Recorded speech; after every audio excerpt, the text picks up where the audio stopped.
Hey, this is Lotus Comic Express.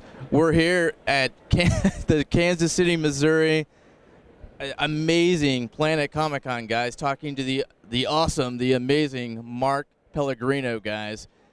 Now, I'm a little tongue-tied because I love your work. I love your work in Supernatural, the Tomorrow People, and I'm a little nervous. I apologize. Okay, well, you're dressed like Cass, so you should be nervous sitting But across from Lucifer. where I first saw you was Supernatural, and the Tomorrow People, playing Jedekiah as you did, was an amazing character, and it was so different than Lucifer.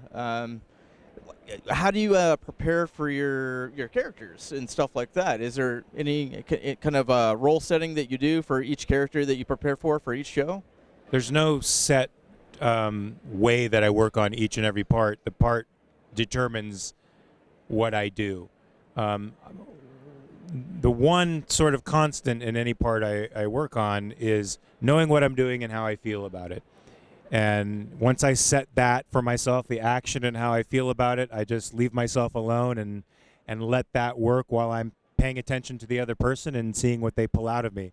In television, you don't have any time for rehearsal, and so oftentimes you have to sort of work on your instinct for the scene and what's going on, and from that sort of constant level.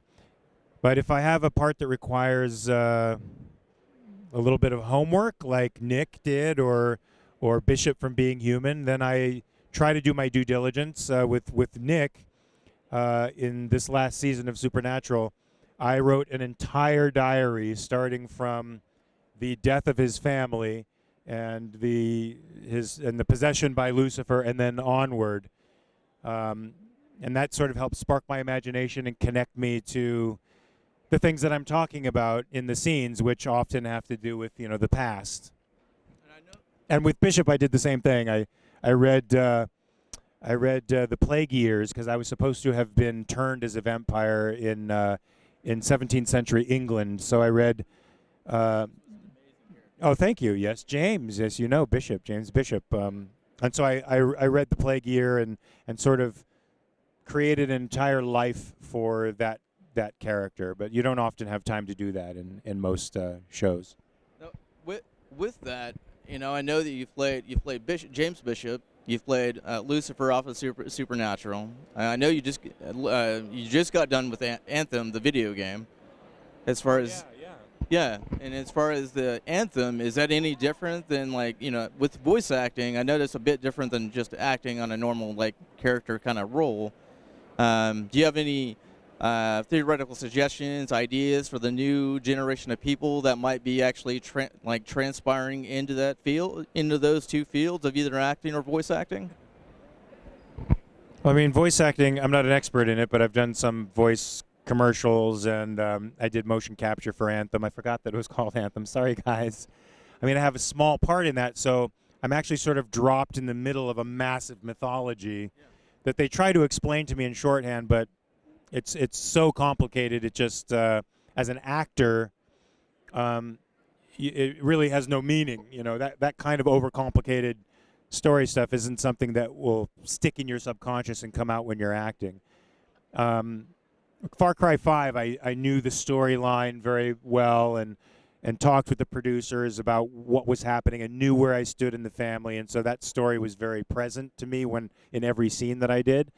And when you're doing motion capture, there is really no difference from motion capture to acting. You're acting, you just have an apparatus on your face that's capturing everything, and you're moving around in a space in a sort of leotard so that they can capture everything that you do. But the interaction between you and the actor is the same as it would be in anything else, and you have to do the same kind of homework, know what you're doing and how you feel about it. And then do that and be relaxed and easy and improvisational, and let how they affect you. Be bold enough to do it in a way that nobody could imagine it would be done. Voice acting, though, is different because you have to do a lot of that when you do what they call ADR. Even if you're not a voiceover actor, you have to replace dialogue when there's technical issues on the scene. And so you have to sort of match what you've done, or if it's off camera, you can change the reading of the line. And some of that feels a little bit more superficial, and that if it sounds right, it doesn't matter if you're necessarily experiencing it. If it sounds right, then that's sort of what matters. So in the visual stuff, you have to make sure you're having the experience, and in the stuff that's voice, you just have to make sure your voice portrays that kind of notion. So you can be less of a Puritan, method Puritan. I'm a bit of a method Puritan. Because I was going to say, Jacob, what reminded me of that is Jacob is very similar to, I think, kind of Lucifer's character in a couple different ways. Well, I mean, they're very broad characters, very detailed kind of characters. Even Jedediah is real detailed in as far as the Tomorrow People. I mean, we watched it all the way through right before we actually got here, and it was like, wow, man, you do such an amazing job as far as your characterization. Now, with that, I hear that your wife and you were actually coming up with a newer movie called Strangers in a Strange Land. Yeah.